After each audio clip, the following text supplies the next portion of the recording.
पैसे की चिंताएं, कभी कभी लगता है ना कि ये कभी खत्म ही नहीं होंगी। खैर, आज हम एक ऐसी ही प्राचीन साधना पर बात करने वाले हैं जो हिंदू परंपरा से आती है। कहते हैं कि ये साधना ठीक इसी समस्या का समाधान कर सकती है। देखिए, पैसे की फिक्र तो एक ऐसी सच्चाई है जिससे हम में से बहुत लोग जूझते हैं। तो ये जो साधना है ना, ये उस तनाव से निपटने का एक आध्यात्मिक रास्ता दिखाती है, एक ऐसा नजरिया जिसमें बहुत से लोगों को शांति और सुकून मिला है। तो सवाल ये है कि ये सब काम कैसे करता है। असल में सारा खेल इस बात का है कि मंत्र का जाप किस तरह से किया जाता है। और पता है क्या, इस साधना में इसके असर को कई गुना बढ़ाने का एक बहुत ही खास और शक्तिशाली तरीका बताया गया है।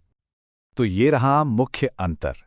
एक तरीका है कि पूरा का पूरा भजन, जिसे स्तोत्रम कहते हैं, उसका पाठ किया जाए। लेकिन ये जो अभ्यास है, ये देवी के हर एक नाम को, जिसे नामावली कहते हैं, अलग अलग जपने पर जोर देता है। और ऐसा माना जाता है कि ये सीधा तरीका कई ज्यादा असरदार है। अच्छा, तो मान लीजिए कि कोई बहुत ज्यादा और तत्काल वित्तीय दबाव से गुजर रहा है। उनके लिए एक खास 6 महीने का रास्ता बताया गया है। चलिए देखते हैं कि इसमें करना क्या होता है। इस रास्ते का जो अंतिम लक्ष्य है वो बहुत ही शक्तिशाली है। इसे कहते हैं दारिद्र्य ध्वंसनम।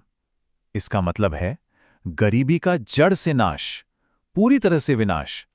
तो इस 6 महीने की यात्रा के लिए एक बिल्कुल साफ 3 स्टेप की प्रक्रिया है, और सब कुछ टिका है लगातार अनुशासन पर। एक शब्द है यहां विजितेंद्रियः, यानी इंद्रियों पर नियंत्रण। इसका सीधा सा मतलब है कि अपनी सारी एनर्जी को बाहर की दुनिया में भटकाने के बजाय उसे पूरी तरह से साधना पर फोकस करना है। अब इस अभ्यास को असरदार बनाने के लिए कुछ और भी जरूरी नियम हैं, जैसे कि ब्रह्मचर्य का पालन करने की सलाह दी जाती है। इसके पीछे सोच ये है कि शारीरिक ऊर्जा को आध्यात्मिक शक्ति में बदला जा सके। और हाँ, जो महिलाएं ये साधना करती हैं, उनके लिए भी इसमें खास निर्देश दिए गए हैं। लेकिन क्या हो अगर लक्ष्य सिर्फ मुश्किलों से बाहर निकलना ही ना हो, बल्कि असल में खूब सारी दौलत और समृद्धि को पाना हो? तो प्रचुर धन को अपनी ओर खींचने के लिए एक और भी गहरा 1 साल का रास्ता बताया गया है।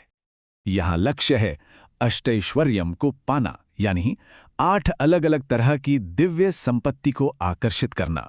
और ये सिर्फ पैसों की बात नहीं है, ये एक पूरी तरह से समृद्ध, भरपूर जिंदगी बनाने के बारे में है।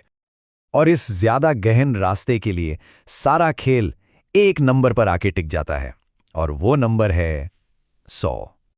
और ये नंबर सीधा सीधा दिखाता है कि कितनी लगन की जरूरत है। करना ये है पूरे 1 साल तक, हर शुक्रवार को 100 बार जाप करना, हर शुक्रवार। अब जाहिर सी बात है, ये कोई छोटी मोटी बात नहीं है, इसमें बहुत ज्यादा समय लगेगा। इसीलिए इसे करने के लिए कुछ प्रैक्टिकल सुझाव भी दिए गए हैं। जैसे कि आप जाप को पूरे दिन में छोटे छोटे हिस्सों में बांट सकते हैं, और उन दिनों हल्का खाना जैसे फल वगैरह खा सकते हैं। तो अब ये सवाल मन में आ सकता है कि भाई इतनी ज्यादा मेहनत क्यों? इसके पीछे एक बहुत गहरा दर्शन छिपा है। इसे ऐसे समझिए, ये जो आध्यात्मिक काम है, ये आपकी नौकरी या बिजनेस का कोई रिप्लेसमेंट नहीं है। ये उसका एक पावरफुल सप्लीमेंट है। मतलब एक तरह का डिवाइन बूस्ट जो आपके दुनियावी प्रयासों के साथ मिलकर काम करता है। और ये सब कुछ एक बहुत ही शक्तिशाली विचार पर आकर टिकता है, जो इस तेलुगु कहावत में छिपा है, पुण्यम तेरगा रादु। मतलब पुण्य मुफ्त में नहीं मिलता, आध्यात्मिक योग्यता को कमाना पड़ता है। यही मेहनत, यही प्रयास वो आध्यात्मिक करेंसी बनाता है, जिसे पुण्य कहते हैं। जैसे पैसे कमाने के लिए काम करना पड़ता है, वैसे ही इस गहन साधना यानी तपस के जरिए आध्यात्मिक योग्यता कमाई जाती है। ये एक तरह की तपस्या है, बिल्कुल वैसी ही जैसे पुरानी कहानियों में देवता और राक्षस अपनी इच्छाओं को पूरा करने के लिए करते थे। और यहां से एक बहुत ही गहरा सवाल उठता है, क्या इतनी ज्यादा केंद्रित साधना किसी के भाग्य में जो लिखा है उसे भी बदल सकती है? तो आखिर में जो वादा है वो बहुत गहरा है।